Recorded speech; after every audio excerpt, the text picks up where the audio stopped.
When you know that you are queer, but your favorite drink is beer, that's gayish. You can bottom without stopping, but you can't stand going shopping, that's gayish. Oh, gayish, you're probably gayish. Well, life's just too short for narrow stereotypes, so it's gayish. We're also gayish. It's Gayish with Mike and Kyle. Hello, everyone in the podcast universe. This is Gayish. The podcast that's created by humans for humans. But only the gay ones. Only gay humans. Sorry, straights. If you're listening, you get out of here. Yeah. Get out. Go on, get. What's up, you cool straight person? I'm Mike Johnson. I'm Kyle Getz. We're here to bridge the gap between sexuality and actuality. And today, what are we talking about, Mike? 420. 420. Happy 420. Happy 420. Well, 419 if you're not cool in Patreon. Oh, yeah, that's true. Some people are getting this episode on 419, which don't get high yet. Hang on to it for a day. Mm-hmm. Yeah, fortuitously, this episode comes out on 420, and we decided to celebrate that. Yeah. How? You're going to find out. We took edibles. I think we should just go ahead and say. Yeah. So, yeah, we'll see how this goes. Yeah. We were recording our Patreon episode about prison and had to get high to get through it. Mm-hmm. Yes. Or at least start the getting high process. Yes. So we're a little bit into it. Our edible, where, But first, here's the news. This is going to go great. I can tell. Shut your mouth hole. It's time for your ear holes. News. News the first. San Diego County has settled with a transgender woman who was beaten by a fellow inmate after being placed in a cell with 3 men at a men's prison in 2020. Ugh. So Christina Frost was put in jail, and despite the fact that she uses her pronouns and has female on her driver's license. So legally she is female. She was put into a cell with men in it, and they beat her up. So while admitting no guilt or liability in the case, San Diego County agreed to pay $275,000 for the incident that took place on November 20th, 2020 at the Central Jail in downtown San Diego. Frost said she had been arrested for a book and release crime where suspects are immediately released on the condition that they appear at a later time to be officially booked, fingerprinted, and photographed. Instead, she was housed with 3 male suspects in the men's facility in violation of county policy, even though she presented as female at the time of her arrest and her driver's license listed her gender as female. Sadly and foreseeably, one of the men in the cell viciously attacked Ms. Frost, the lawsuit said. His closed fist punches to Ms. Frost's face resulted in serious bodily injuries, including a broken jaw, so far requiring 2 surgeries to repair. And that's horrible. The sheriff's department, of course, said that she was making part of it up. Quote, the person who allegedly assaulted Miss Frost stated he was assaulted by Miss Frost first and stated he acted in self-defense. Oh, fuck that. That sounds like a trans panic defense. Spokesperson Lieutenant Amber Baggs said at the time. Additionally, Miss Frost declined to press charges. That's not an admission of guilt. She claims she was denied medical treatment when deputies further detained her for 12 hours before taking her to a hospital. She also alleged that she was repeatedly misgendered by deputies. Yeah. And it's interesting. Like, this is the kind of shit that happens all of the time, and shit that like Republicans apparently fucking think that we should be doing. Yeah. It's I don't know. Like, I feel awful for her that situation happened, obviously, and it's nice for there to be some kind of repercussions for like being dickbag fuckface assholes about it. Seems like not enough, but right. Also. Mm-hmm. I was going to say something else. Oh, you're high. No, great. I'm not. I'm regular. It sucks that the idea, like, we've been making progress by allowing legal gender changes, and it also sucks that didn't protect her in this case. That's part of the point of that, is to be, and maybe hopefully why she won her case, like, that part of the point is to be like, no, look, like, legally I am a female. What do you want from me? Like, you have to put me in the female side. Yep. That sucks. Yep, I agree. Yep.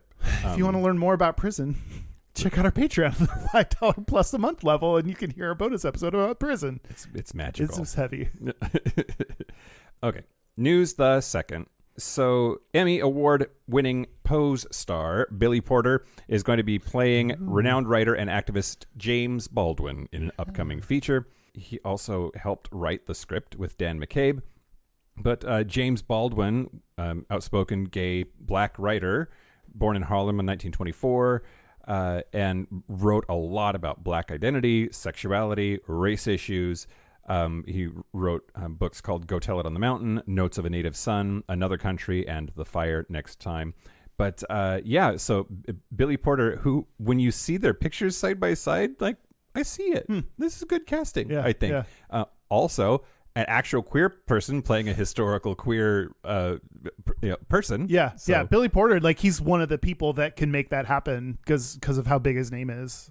Yep, and who knows? Maybe this will get him his Oscar. Ooh. He's won an Emmy, a Tony, and a Grammy, so he only needs the Oscar to EGOT. Damn. All right, we'll be watching that one. Yeah, absolutely. If Billy Porter EGOTs, can we do a whole episode about that? Yes, we could do a Billy Porter episode. That would be cool. Yeah. Okay.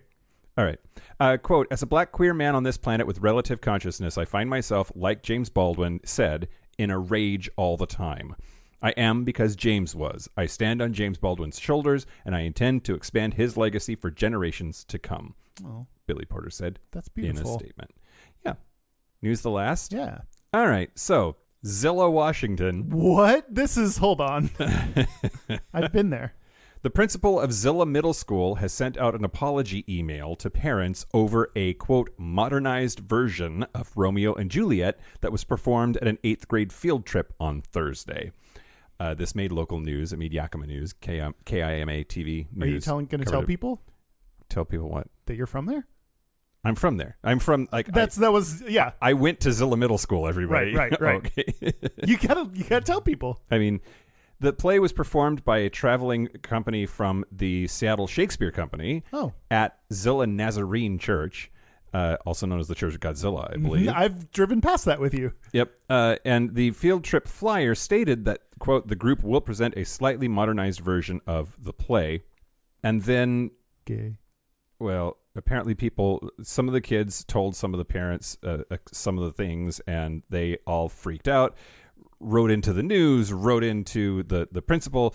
The principal, God, they give his last name Torres. I wonder if I know that kid. Hold on. I'm sorry, are you Facebooking the principal? Mm-hmm.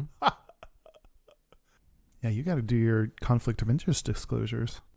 Oh, Mike Torres. I know him, but he's not who I was thinking of. Mike Torres, the principal, sent out an email and said, basically, quote, there were some scenes and backdrop art depictions that may have caused the students to feel uncomfortable.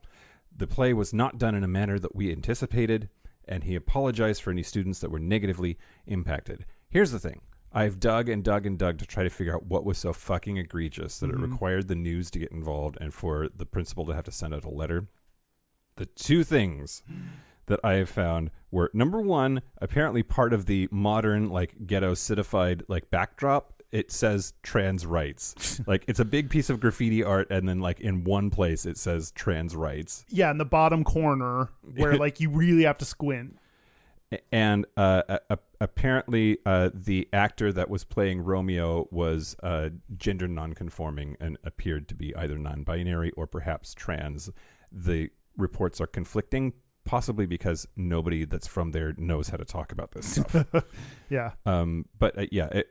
So the actor that played Romeo was assigned female at birth and is gender nonconforming in some way.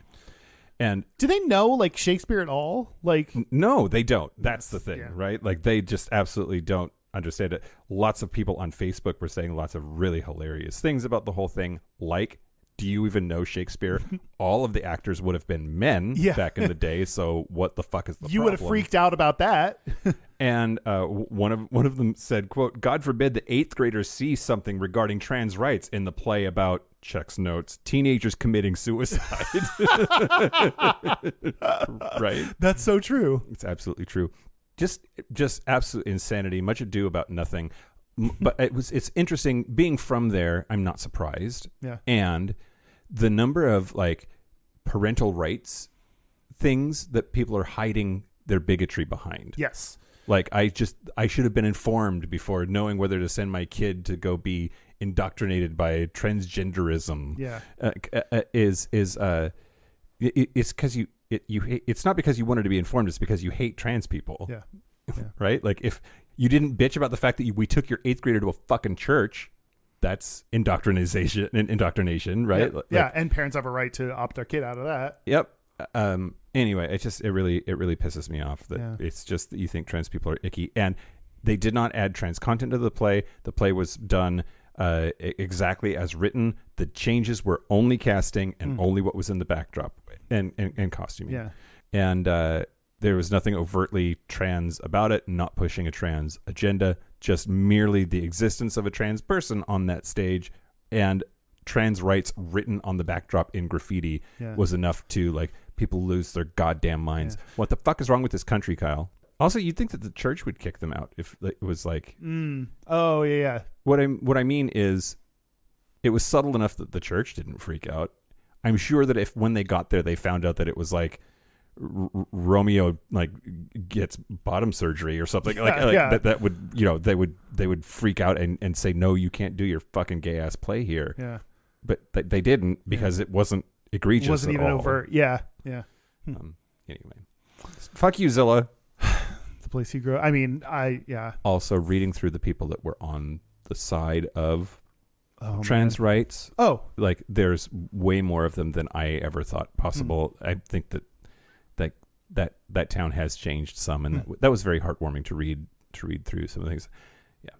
And also, like one of the like people on Facebook that was most angry is a guy who was an upperclassman when I was there. Mm-hmm. He's hot. Oh no. Yeah, that's the worst. Still that like trope of the bully that's hot. Yeah, who claims to have a gay son, which so therefore he gets to say whatever bigoted shit about trans people that he wants to. I was like, I bet that appeared at the beginning of a sentence where he said something homophobic or transphobic. Yeah. That's the news. People that we would celebrate in a church are the following Patreon members: David Clement, great, or Clement, if it rhymes with cement. Keith Weisenhut. What? Hut. What? Hut. And Squaggle. Is there a question mark in there, or is that? Nope, that's my inflection, and it's a lowercase s if that matters. Squaggle, Squaggle, Squaggle, Squaggle, Squawkle. Joan of Arc. Keep going. If you want bonus episode segments, content, if you want to have me try to say your name, join at patreon.com/Gayish podcast. Mm-hmm. We also have our Patreon happy hour coming up soon. Yeah, we do. So that is May the 3rd at 6 p.m. Pacific, 9 p.m. Eastern. So if anyone at any level gets to join that, so either if you're already a member, get to hang out with us, or join for just $2 and you get to join in on the happy hours. They're a lot of fun. Yep. The link gets posted to the Patreon app. So if you were wondering like how you get access, that's how. Yeah. Go to use the Patreon app, people. Fill in your address so I can send you a Christmas card. Yeah. Patreon. Do it. Can we talk about 420? Yeah. Okay. I feel like we've been talking for forever. Yeah. It's been 17 minutes and 57 seconds. This feels like okay, I'm ready. Are you high? Okay, great. No. Oh, no. Okay, well, you know what? What? You're right. It does feel like we've been talking forever, because the planning about who was going to say what and in what order is so far long ago, I've forgotten all of it. You start. So, I'm going to start. Yes. I do remember that part. All right. Well, I'm going to start exactly like we planned. Plans. With the history of 420. Great. So back in the weed episode, that was season 1, we got similarly high. Yeah. And I talked more about like the history of marijuana, because that episode was called Weed. Mm-hmm. But I don't believe I covered 420. Like, why is 420 marijuana time, Kyle? Why is 420? I actually started to like accidentally run into descriptions of why, and I had to keep avoiding it because I knew you were going to do this. I love how predictable I am. I mean, as am I. But I don't know why. Something about teenagers? I don't know. So some of the ideas that are not true but persist as like urban legend are that 420 was the police officer code for marijuana smoking in progress. Not true in any jurisdiction. Okay. At least not at the time that 420 got this meaning. I wonder if that has then like it's the other way around. I wonder if that has become a code anywhere. Yeah, it might be. I didn't look it up. Feel free to follow up, Kyle, if you want to. No, I was just talking. I mean, Just a on your own general time. wonderment. I don't want to hear it. Oh, okay. Number 2, some people say that there's a connection to April 20th being Nazi dictator Adolf Hitler's birthday. What? No, Oh, okay. that is not why. Why? What do you think? Do you have any theories of your own? No, I mean, I kind of ran into general. Great. Like that it's a good time to smoke. Like right after school. Yep, that's true. The timing of it is basically it's because of teenagers, it's because of high schoolers, and I'm going to talk about that. But the reasons for meeting at that time, it turns out, aren't super complicated. School ends around 3:00. Then comes sports practice, and it would be about 4:20 that you could be done with practice and changed and ready to get high. I forgot about like after school we had band practice and we had football practice. God, I forgot about that being a thing. Yep. So childhood. I love it when shit like this happens, especially something that's such a cultural touchstone, right? Like 420 is fucking famous. Everyone knows that. Yeah. At least A-list. in the English-speaking world, it is an A-list phrase. But normally, So finally, we can agree. Normally, those things, because internet, because printing or whatever, we don't actually know like where it started or why. Yeah. This is 5 high school students in 1971 made this shit happen. Wow. Can you imagine being like the creator of 420? That would be like very cool. Well, Steve Capper, Dave Reddix, Jeffrey Knoll, Larry Schwartz, and Mark Gravich absolutely can. Thank you to our following Patreon members. Yeah, they know because they did it. Wow. So they would get together at 4:20 p.m. to smoke marijuana by a statue of chemist Louis Pasteur at San Rafael High School in Marin County, California. So it was actually initially they would say 420 Louis. And that was the time, 420, and the place at the Louis Pasteur statue. Yeah. The Louis part got dropped over time. But so they would say 420 Louis, and that was the like, who's down, who wants to have that be a thing that we do today? Yeah. And people would like nod their head and they would do it. They called themselves the Waldos. Yeah, I kept seeing Waldo show up, and that's what I had to stop reading about. Yeah. Don't know why. Maybe this. Because they're like hiding in plain sight? I don't think Where's Waldo was a thing in 1971. It wasn't? I don't know. Derek. When was Where's Waldo? When did Where's Waldo start? Urgent. Now, none of those people are named Waldo, but High Times Magazine started in 1987. Great. All right. High Times Magazine incorrectly reported that Steve Waldo formed the Waldos, which that would be kind of a dick move to like gather a bunch of friends and being like, we're called the Johnsons now. Enjoy. Right? I mean, that's like presidential campaigns. Well, that's true. Is that true? I mean, that's like the Trump campaign. That's a ton of people. Yeah. Okay. That are all centered around one person's name. So they started doing this in high school, and 420 Louis was how they would say, we're going to go get high after school, blah, blah, blah. And Dave Reddix, who was one of the Waldos, had a brother who was working for the Grateful Dead, and he got his brother a job as a roadie for bassist Phil Lesh, and he brought with him this 420 Louis thing. The Grateful Dead picked it up, and so then the Grateful Dead is sort of the Grateful Dead and High Times Magazine are how it got distributed then to the world and became this cultural phenomenon that it is. It went far enough that by the time 1990 rolls around, Deadheads in Oakland had flyers inviting people to smoke 420 on 420 at 420, and that made sense. And then that's when High Times Magazine picked it up. Steve Bloom, who was a reporter for them, published the flyer and continued to reference the number, and then ultimately that's how it became this thing. The Waldos are all still alive. They all still live in Northern California in Marin County or Sonoma County. They're still good friends. There's a whole documentary on that Time did. And he said, quote, "We got tired of the Friday night football scene with all of the jocks. We were the guys sitting under the stands, smoking a doobie, wondering what we were doing there." And then they had like adventures. That's kind of weird how like, I mean, it's getting less and less counterculture, but it still is counterculture. 30 years later, it's still something we're fighting about. Yeah. 50 years later. 50 man. years later. Yeah. Fuck. Yep, for sure. And people still have the most fucked up ideas about marijuana and what it does to you. Oh, yeah. We forgot to say at the top of the episode, Kyle and I are high, and it's legal for us to do that here in the state of Washington. We're a little high, so we forgot to say something. Yeah. Go figure.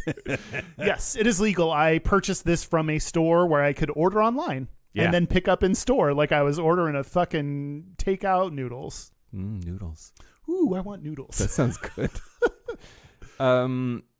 Yeah. That's cool. You can trace it back so directly. Yeah, you can trace it back to it. Now, there's another group of people that claims that they were the ones that invented it. Ooh. Who also went to San Rafael High School in Marin County, California. They were like a rival gang, not a rival gang. They were just another lunch Another table. clique.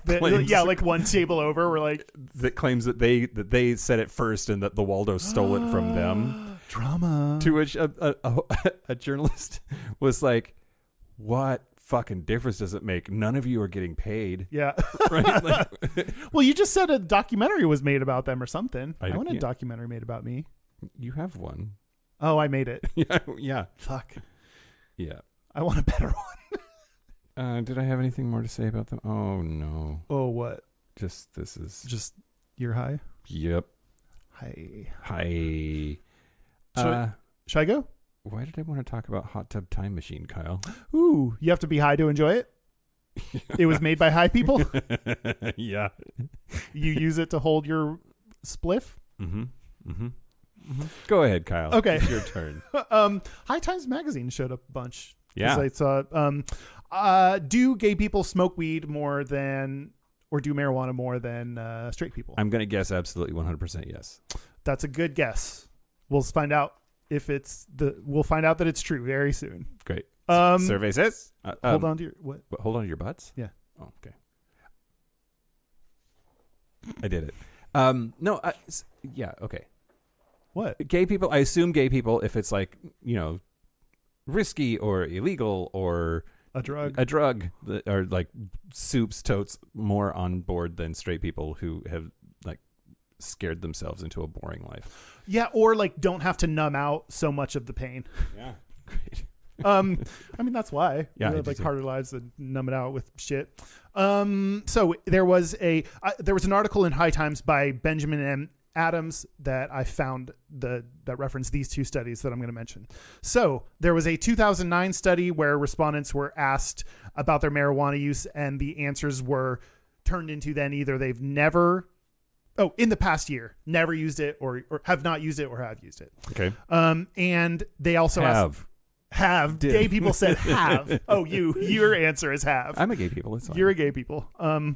You're one of the best gay people. Thanks. Yeah, no problem. Sexual orientation was also a question. They asked them both to self-identify and state their behaviors recently, so they know a little bit of both. That'll come up.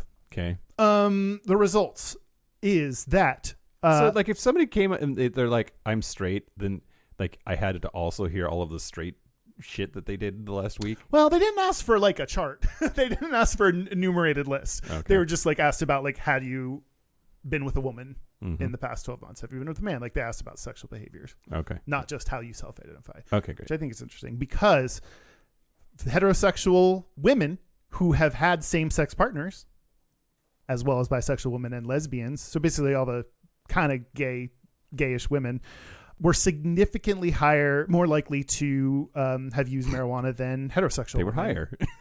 Oh, that kind of worked. Significantly higher chance of being higher. Yes, exactly. For bisexual women, they were the most likely Sure. out of the three different various women we're talking about. I wrote they were most likely to smoke wet.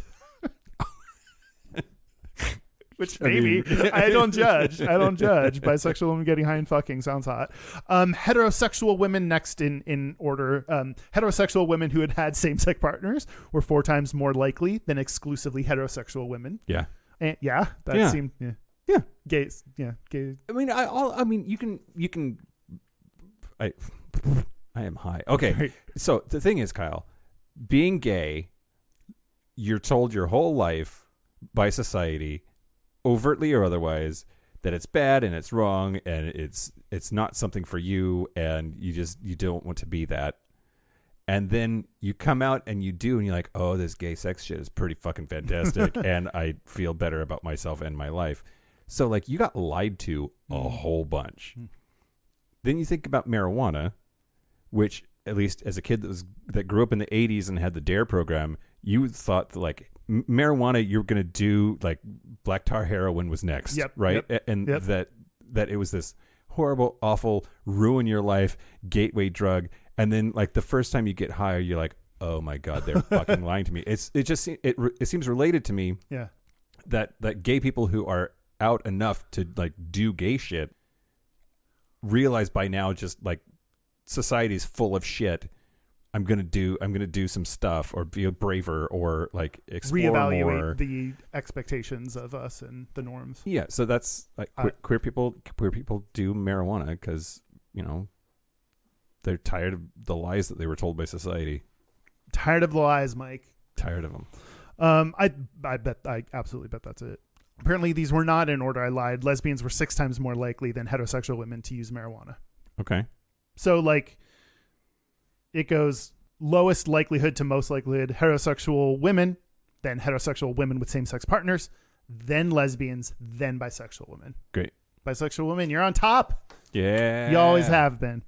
For gay men were the only ones that had a difference versus other groups, which surprises me because bisexual men often in these kinds of things stand out for more difficult, like, mental health issues and higher rates of things. I don't know, like, they just tend to be higher on when we talk about mental health and drugs.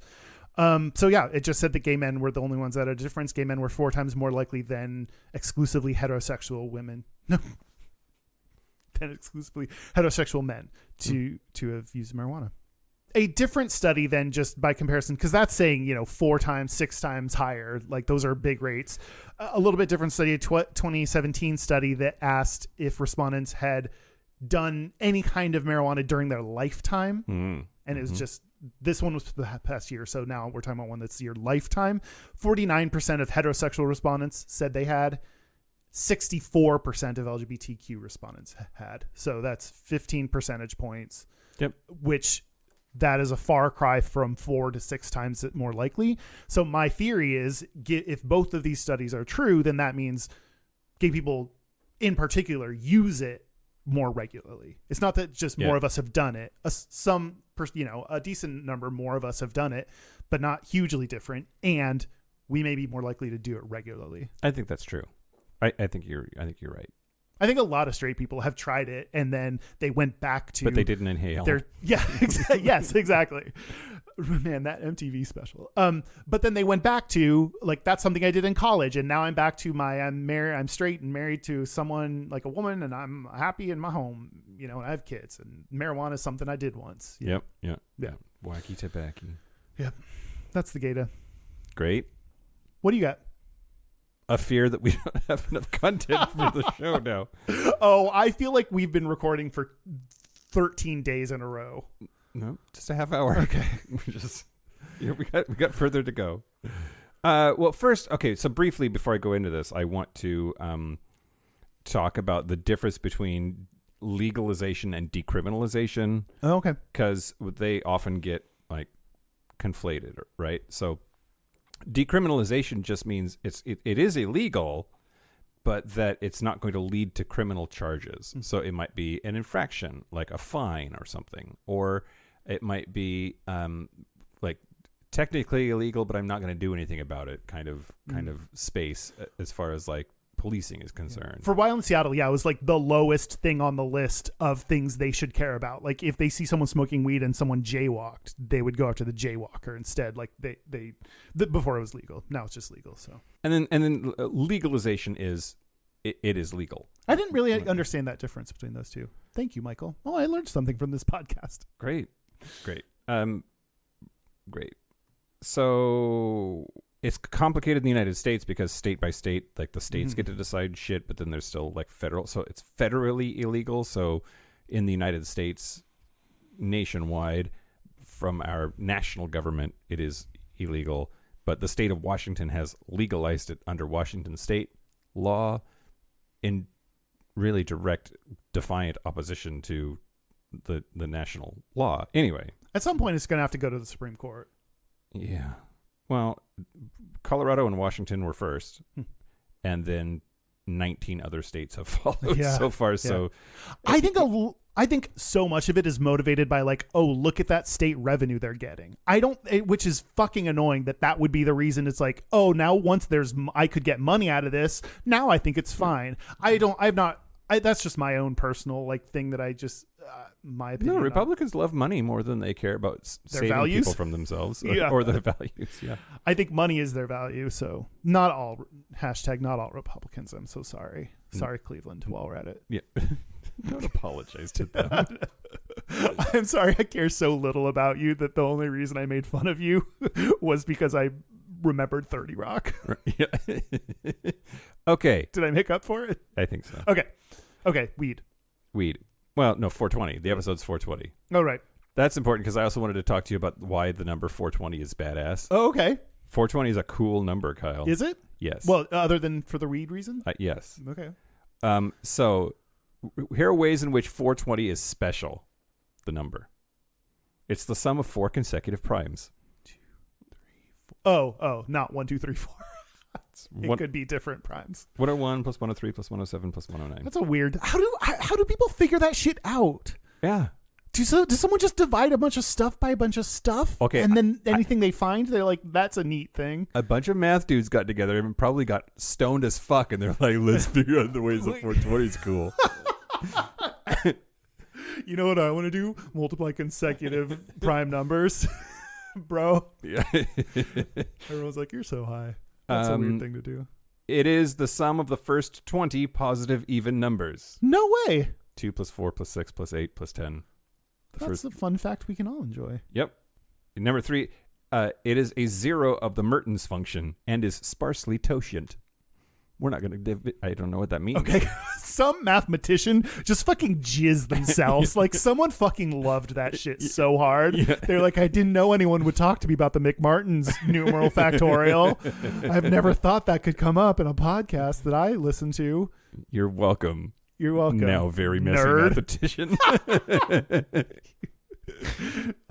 It is 20 times 21. So it's the multiplication of two numbers in order, which make it a pronic number. Pronic? Yeah. I'm Pronic Lachey. God, he's still so hot. Yeah. Get in my booty. It is the smallest number that's divisible by all of the numbers 1 to 7. Oh. And as a consequence of that, it is a Harshad number in every base from 2 to 10 except base 5. Fuck. Sorry, round 2, mathematicians. I hope your refractory period is as short as it needed to be. You just got to come twice in 5 minutes. It's also a balanced number, which I don't know what that means. Okay.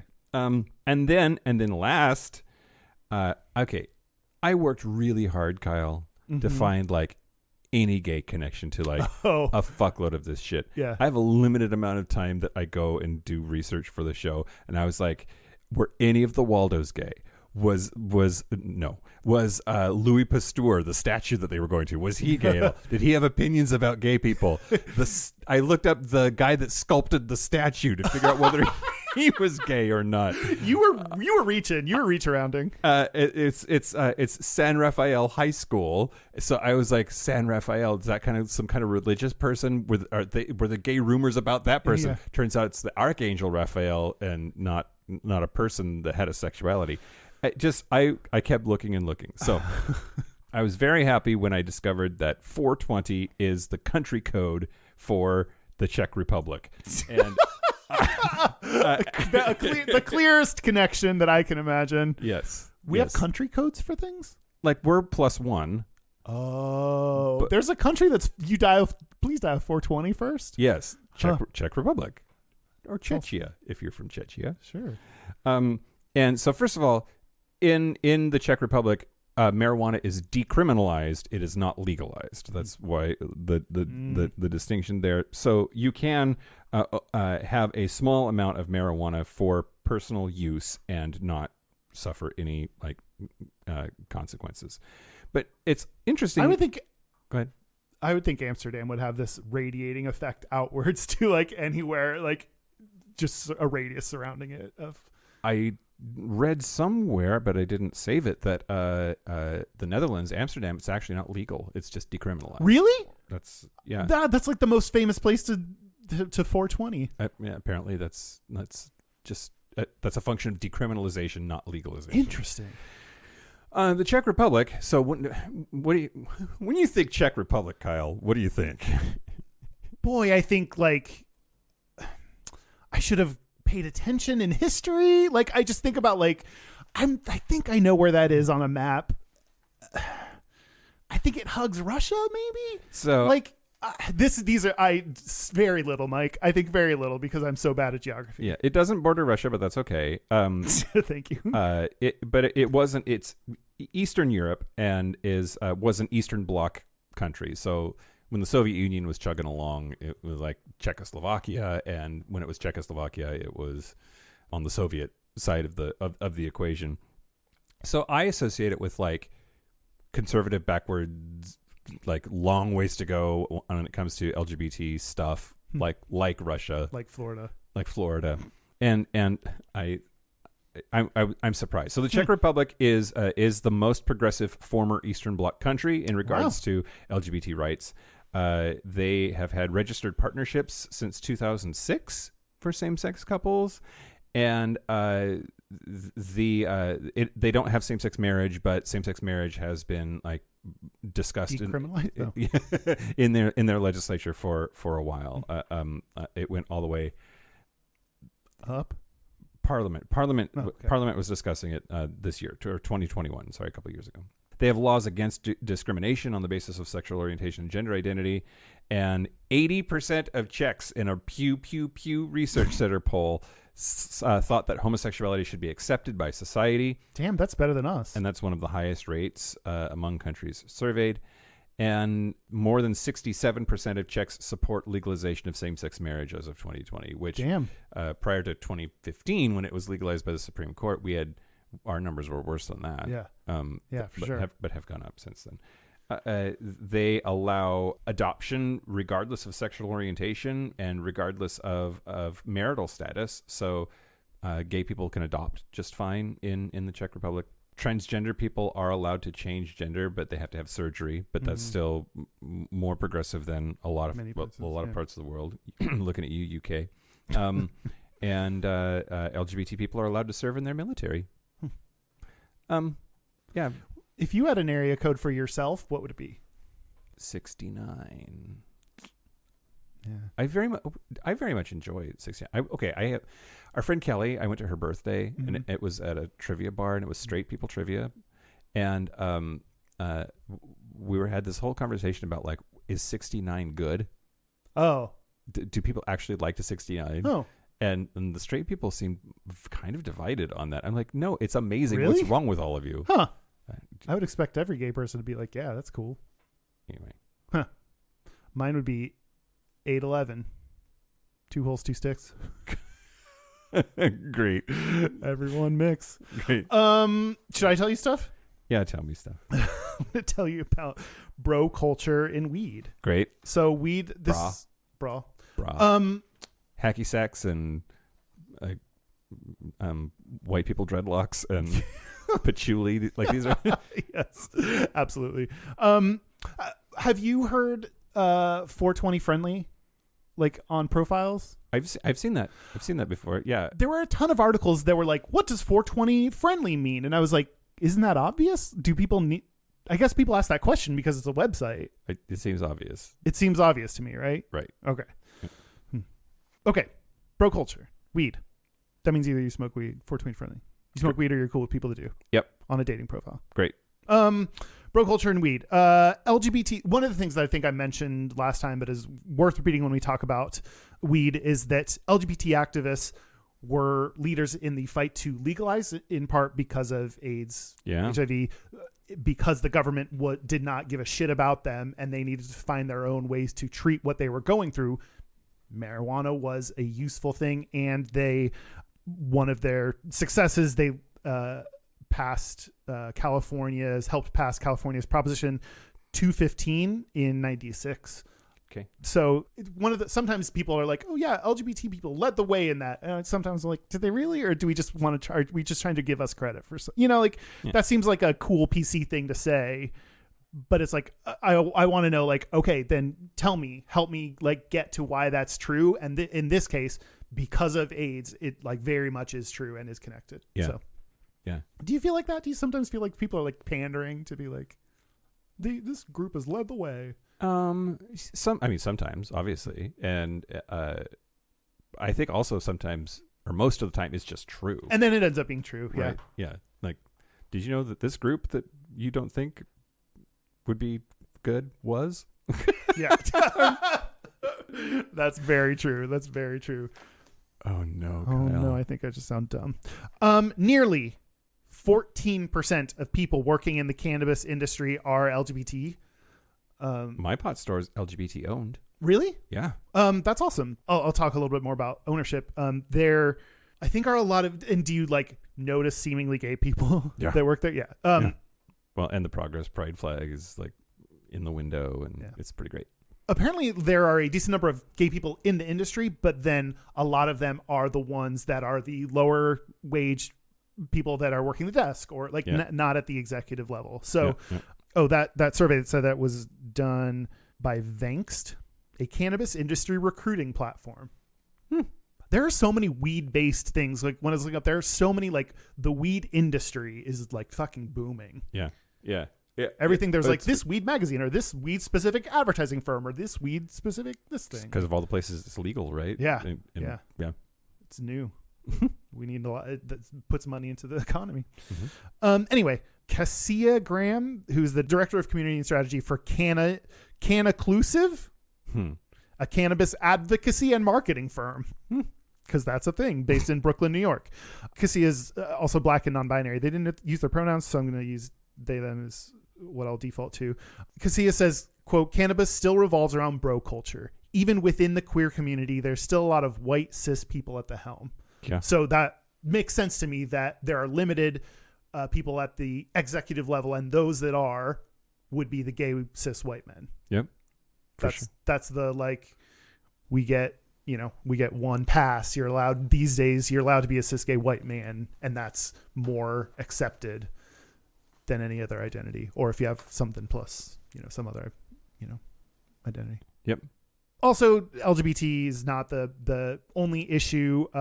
According to Marijuana Business Daily, every fucking brand, I'm like, oh, sure. Marijuana Business Daily says that women account for just 22% of executive positions, which should be 50. So we're, and racial and ethnic minorities make up 13%.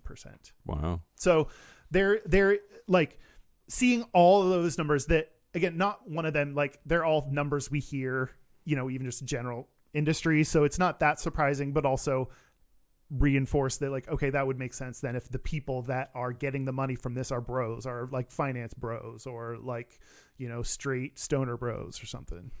So do you think so tying that to bro culture is really interesting to me. Like it sort of implies in a way that like on the one hand it's privilege and that's what you're touching on, but also like bros took over marijuana because bros are pot smokers, right? Like it's part of is it part of bro culture to get high? I guess so. I think there's a stoner bro culture. Yeah. So I think there's at least a subset of that. Like I think bros could do a lot of things. Like like there's like fratty bros and there's gym bros and they sometimes they overlap, but sometimes they're like different kinds of bros. I think like stoner bro is one of them. Skaters. And I think stoner bro, like a white stoner bro, then it is more acceptable for certain groups in our society than a black person smoking weed. Like we then place our stereotypes and biases on people and it's not non-threatening when it's a straight white dude. Right. Yeah. So that's the group that I'm imagining. And then kind of running this. And then used it to put a bunch of black people in jail. Oh yeah, despite absolutely not hurting anybody. Yep. I mean, part of I really like the place that I go to. You can select 5% of your spend is donated, and you can select. And I always pick the Last Prisoner Project because if like legalizing weed needs to come with lots of pardons for people that, especially black people that are in prison for weed for violent drug offenses that should like, now this shit is legal. Yeah. And we're talking about it. Like no one should be in prison for it. Right. It's legal. Like, yeah. So that's unfortunately, I don't know that that's going to come along with legalization, but it should. Yeah. Any whomsels, Weed Map, which is a website, had a 2021 Cannabis in America report that found that... Is it a map of where the weed is? Weed Maps? I think they have info on like different local like shops. It looks like Amazon. Amazon for weed? For weed. Wow. I mean, that's a great log line right there. Yeah. Amazon for weed. In their survey, more than a third of people said they wanted to shop with an LGBTQ owned cannabis business. Yeah. So people are looking, which it's cool that you have one, so you know for sure that you're doing that. People want to, but only 13% of people know if their cannabis retailer is right. LGBT or not. Yeah. Which I don't know actually. Like as I was writing that, I was like, oh, I don't know if my place is LGBTQ owned. I know they're the more like, they're not the big corporation. They're like the smaller kind of shop that also donates money. So I like them a lot. But then I'm also going to bet it's Seattle. There's probably like fucking pride flags everywhere. Yes, there's pride flags. Yeah. Like you you just have to do that That's as a true. business Even here. Uncle Ike's, the big corporation one that I try to avoid, throws up so many pride flags. Like, yeah. So I will figure out who are the owners of this shop. That's something I should do, and maybe more of us should do if you buy legally.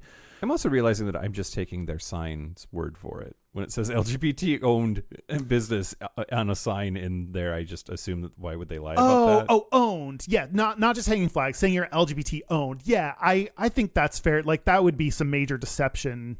That'd be really shitty, manipulative people that I think is like, that's on them, not you. Republicans. So apparently, because they love money more than their values.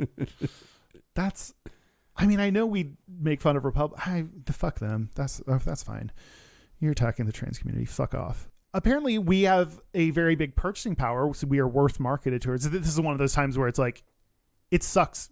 Some people care about money more than their values. So sometimes you have to give the numbers to help convince people to care about our rights. Yeah. And that's a shitty order to have to do things in, but sometimes it just works. So here it is.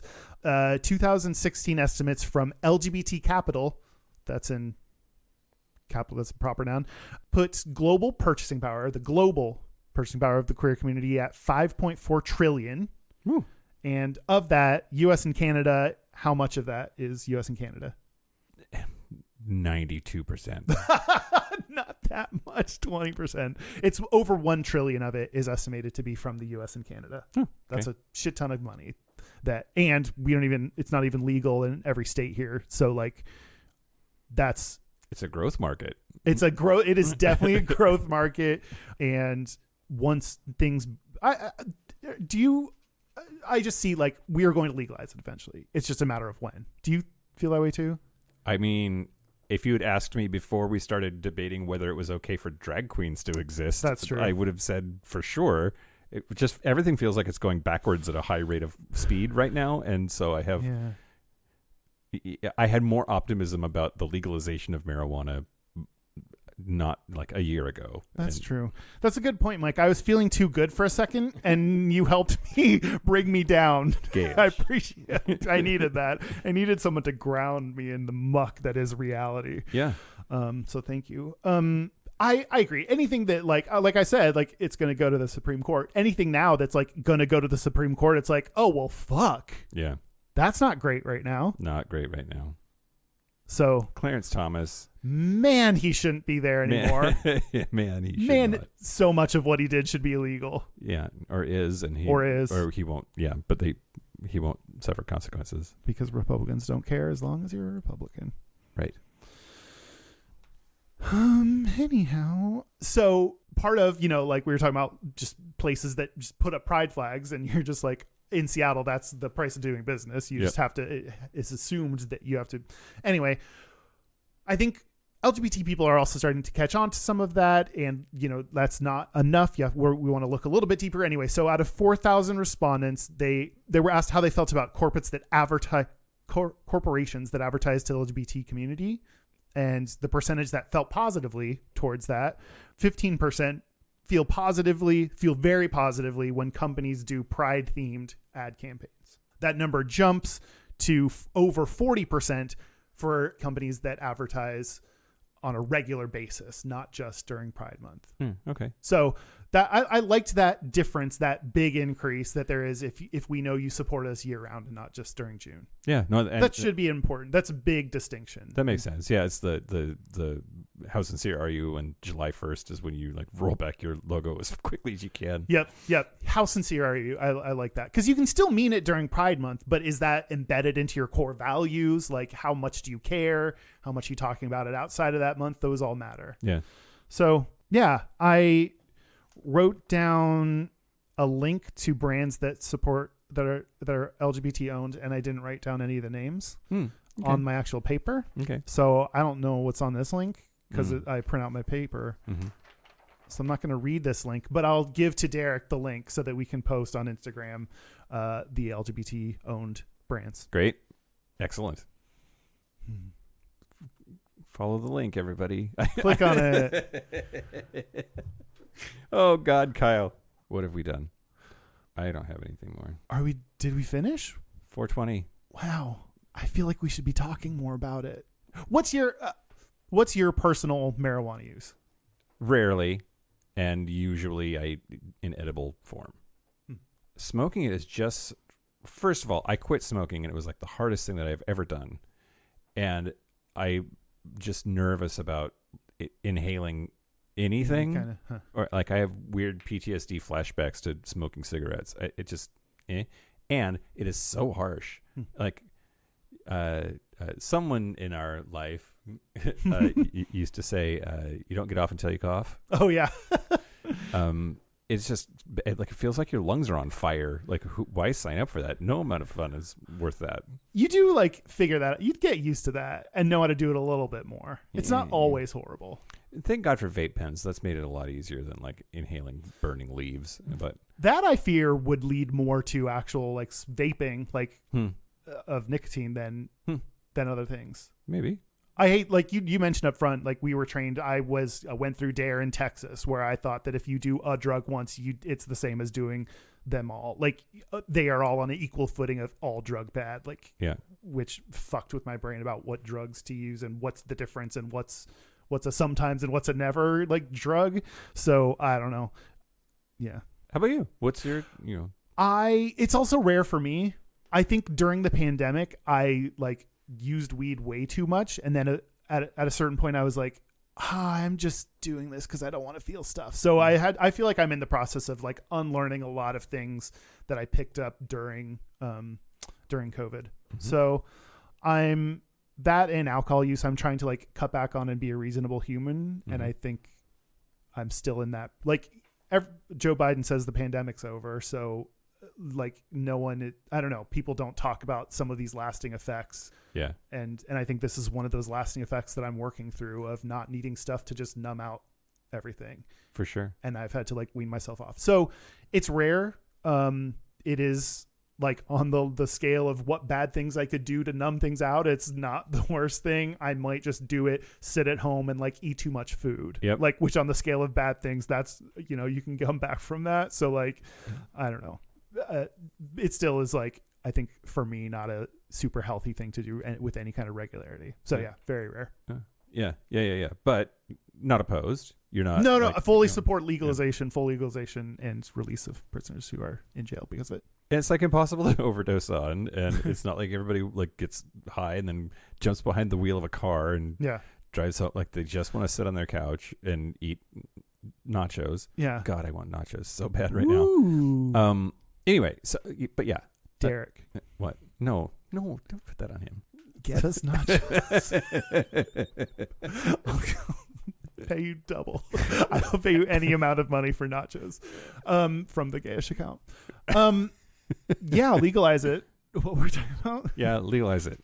It's safe. That's the thing. Like alcohol, it's more dangerous, or less dangerous than alcohol. It's worse for your body. It causes more like car crashes than anything, and people get violent, and you have to listen to their stories. Like just.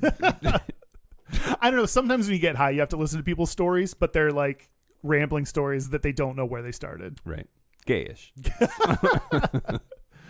Yeah. Is that it? Yeah.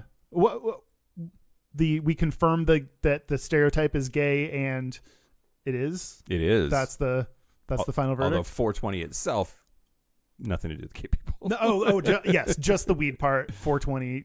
Well, there's one connection. And that's to the Czech Republic. Right. Yeah. Okay. I think we did it. Great. Okay. So should we take a break? Yeah. Let's take a break. Let's take a break. Break. This is the part where Mike and Kyle take a break. You said you get quiet when you get high. I do get quiet when I get high. Thank you for not doing that on our podcast where we talk. I try. I'm trying. Are we back? We're back. We're back. We're going to do our Gayest and Straightest. We're going to do our Gayest and Straightest, but first, hey.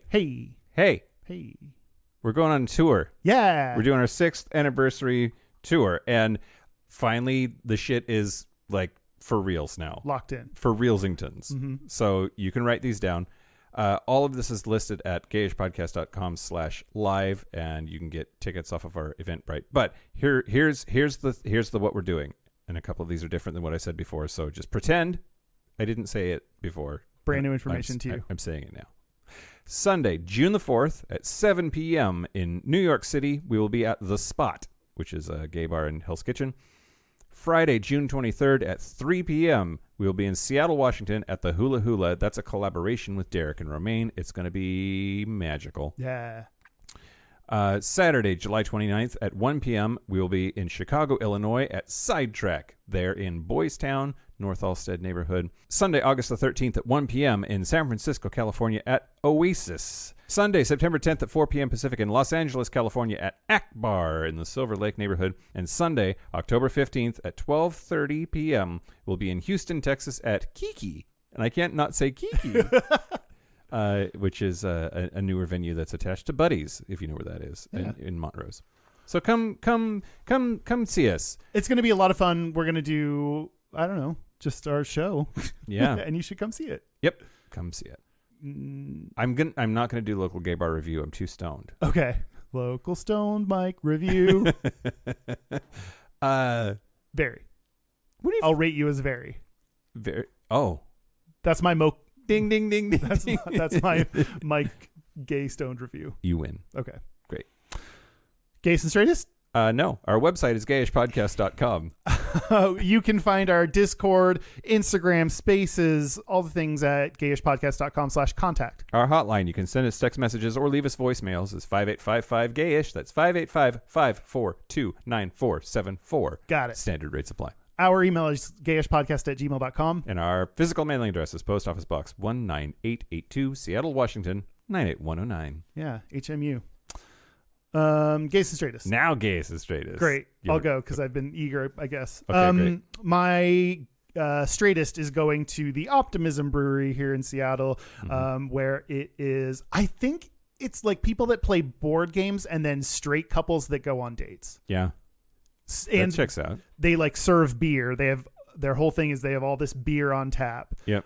So just a straight venue. The Gayest is checking out all the straight bros that were there. Yeah.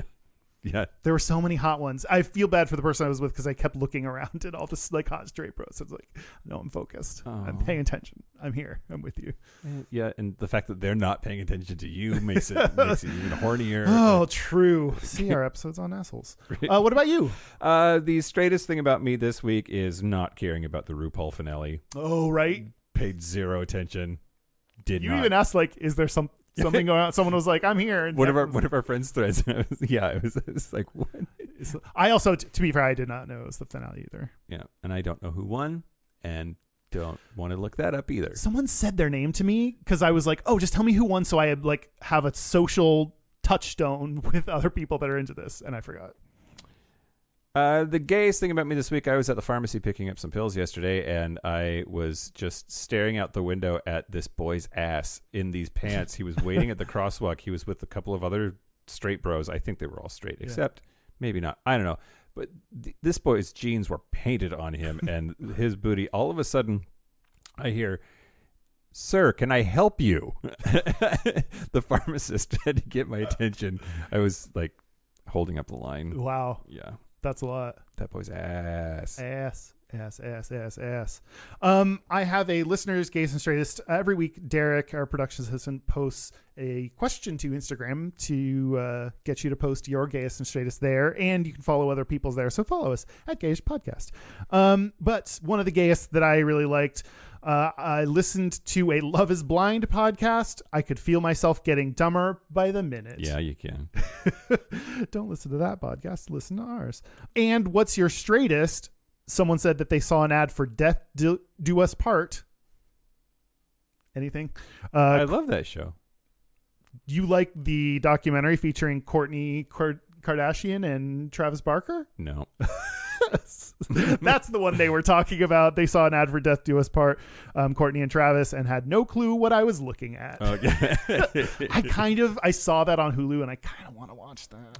Okay. Well, do it and let me know. She got together with the Blink-182 guy. Isn't that crazy? And then he died, right? No. He's alive. Oh, are we sure?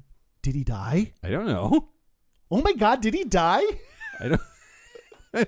Hold on. Is Travis Barker dead? No. Okay. Everybody, calm down. He's still alive. Because then I was like, oh, till death do us part. Maybe he did die. It's over. They You parted. Nope. Still alive. We're all good. Anyway, that is it. Yeah, that's it. A special thank you to the Waldos for giving us 420 Louis. Thank you to all the queer people that are in upper level management positions in the weed industry. I guess and in lower level positions. I don't know why. And all gay people. And everyone. Thank you, everyone. Thank you for the weed, Kyle. Yeah, no problem. Sorry, everybody. I also want to thank our following: Super Gap Burgess, Andrew Bugby, Christopher M. John Carley, Stephen Porcio, Stossel, Harry Shaw, Josh Copeland, Jonathan Montañez, Wadu, Forrest Nail, Patrick Martin, James Barrow, Steve Douglas, Explosive Lasagna, Michael Covington, Just Jamie, Kevin Henderson, Thomas B., Timothy Sora, Dusty Sands, A. Coleman, and Chris Cacciatorians, and Jerome York. That's it. This has been Gayish from the Chris Cacciatorian Studios. I'm Mike Johnson. I'm Kyle Getz. Until next week, be butch, be fabulous, be high, be bye.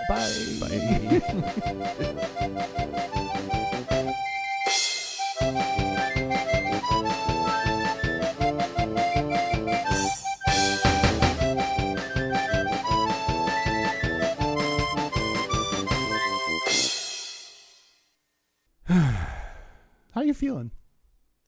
A little high.